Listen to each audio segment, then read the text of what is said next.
Blog Talk Radio. Uno, dos, tres, cuatro.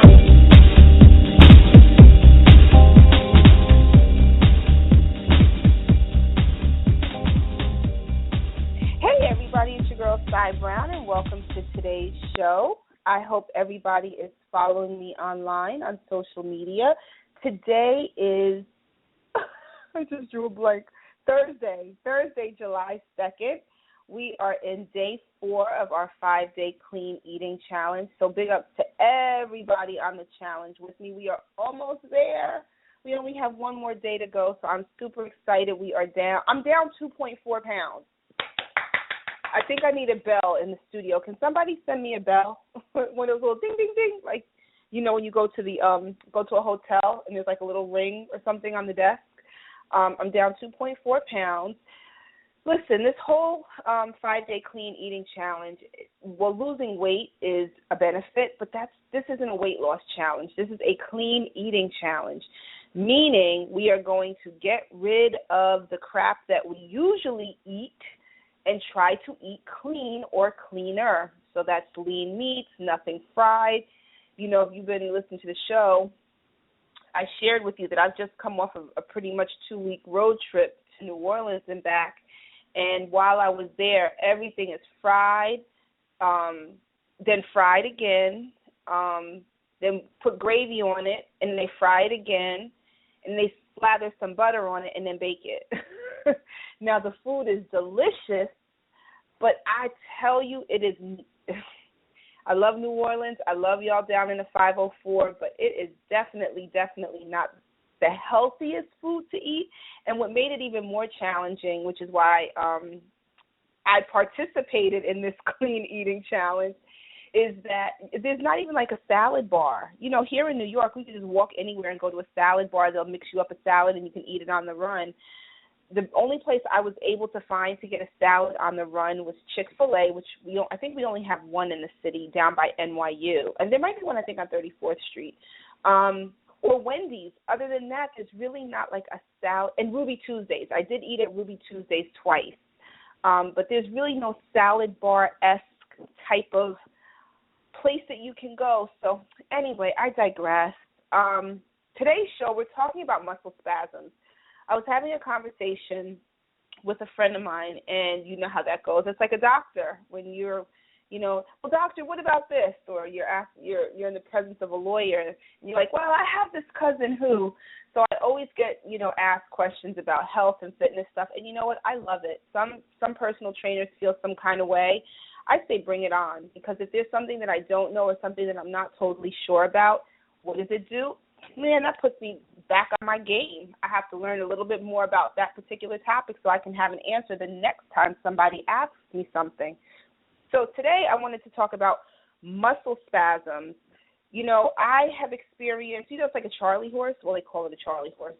But, I've had them, and many people who work out experience muscle spasms, cramps, Charlie horses. So I wanted to talk for a bit on today's show just about what they are, some possible causes, and help us learn a little bit more about them. So everything that we do on this show, there's never a period. It's always a comma or a semicolon, because we're just building on knowledge.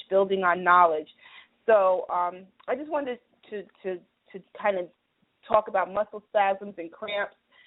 If you missed the show live, you can always download it through iTunes, or you can definitely go to SoundCloud, soundcloud.com/Cy Brown, or you can just log on to cybrownfitness.com, and the podcast will play automatically. So let's talk about muscle spasms and cramps. So I just want to share this, just to set the stage. I know this has happened to me a few times, and it is painful as hell when you're starting to drift off to sleep and the muscles in your foot or your calf come hard or tight or extremely painful. For me, it kind of freaked me out the last time this happened, where my toes actually tensed up and they kind of went in a different direction. Sometimes those are called Charlie horses, particularly when they're in the calf muscles. Cramps are caused by muscle spasms, which the medical definition of a muscle spasm is the involuntary contraction of one or more muscles. So let's set the tone that way. But in addition to foot and calf muscles, other muscles are prone to spasms that can include the front and back of the thigh, which is your quads, behind your thighs, your hamstrings, in your hands, your arms, your abdomen, and muscles all along the rib cage. And at some point, even if you're not a fitness aficionado or you're not a gym rat like I am, you're probably going to experience muscle cramps at some point in your life. So I want to talk a little bit about some of the possible causes of muscle cramps, and then we can go into the prevention side of it and the treatment side of it. So some of them, if you have a pen, write this down. Poor blood circulation in the leg. That is numero uno. I just shared with you kind of when you're going to bed at night and you're laying in a very sedentary position, poor circulation is, dare I say, probably the most popular cause of a muscle cramp is poor circulation. Overexertion of the muscles when you're exercising. I see this all the time. There's a solution for this. Let me just do a quick sidebar. Stretch, stretch, stretch, stretch, stretch. Stretching is so incredibly important. So possible causes of muscle cramps are poor circulation, poor blood circulation in the legs, overexertion of the calf muscles when you're exercising, insufficient stretching before exercising. It's so important. Exercising in the heat, muscle fatigue, dehydration because enough water is not properly flowing through your body, magnesium or potassium deficiency. For pregnant women, it could be a calcium deficiency, malfunctioning nerves, which could be caused by a problem such as a spinal cord injury or a pinched nerve in the neck or the back. So here we go. Poor blood circulation in the legs, overexertion of your muscles or your calf muscles while you're exercising, insufficient stretching before exercise, exercising in the heat, muscle fatigue, dehydration, magnesium and or potassium deficiency or malfunctioning nerves. I would be remiss if I did not mention that muscle cramps can also occur as side effects of some medications. So although as a trainer I focus more on the body's agility and balance, as a responsible individual, I want to share that there's some medications that can cause this as well. Lasix is one of them, and I know that for sure because my grandmother used to get fluid in her lungs, and they had to give her Lasix, and it's a diuretic. It's a water pill. The common name for it is a water pill, and that's used to remove fluid from the body. Lasix, I know sometimes you can take orally or you can take through IV, but anything that's removing fluid from the body is going to make you more prone to muscle cramps because think of it as oil. There's not enough oil to keep everything moving properly as it should. And then also stay in medications for cholesterol such as Crestor, Zocor, things like that also extract water and moisture from the body. Those are possible causes of muscle cramp as it relates to a side effect of medication. So I just want you to be aware of that.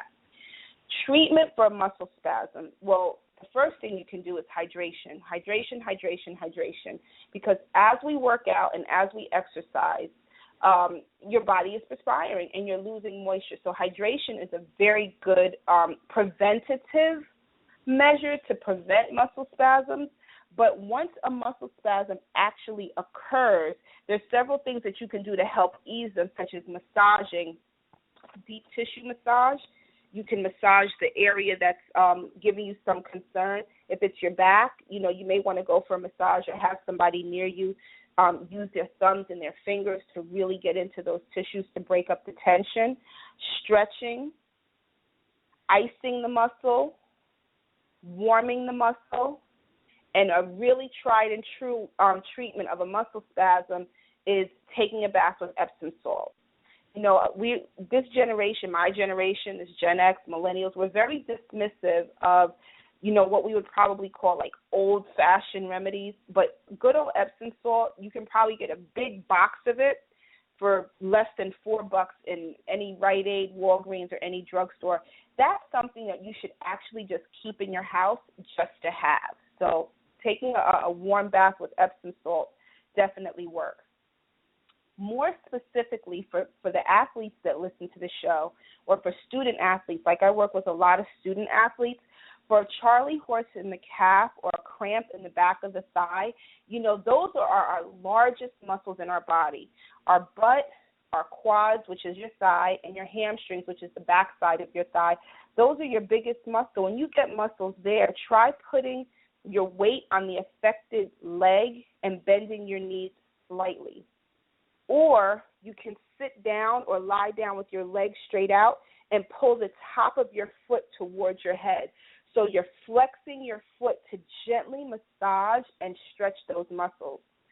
For a cramp in the front of your thigh, which is your quadriceps, hold onto a chair to steady yourself and pull your foot back towards your buttock. So try to keep your knees touching. Take the heel of your foot in the palm of your hand and pull it towards your tush. Stretching and hydration are things that I talk about all the time. You probably get sick of me talking about how important it is to stretch and to stay hydrated, but those are really some simple, easy ways to either prevent muscle spasms and cramps, or once you get one, how to lessen the pain and get yourself feeling a little bit better. So listen, I'm putting more information about this on my blog because there's so many more things that we can talk about. So for more information on this, just log on to CyBrownFitness.com, or you can just follow me on Facebook, Cy Brown Fitness, and on Twitter and Instagram, it's Cy Brown. So hit me up, stay connected. Always remember that we shall pass through this world but once. Any good, therefore, that we can do, or any kindness that we can show to any human being, let us do it now. Let us not defer or neglect it, for we shall not pass this way again. I'll see you all tomorrow, which is day 5 of the 5-day clean eating challenge, and I'll see you soon. Have a good one.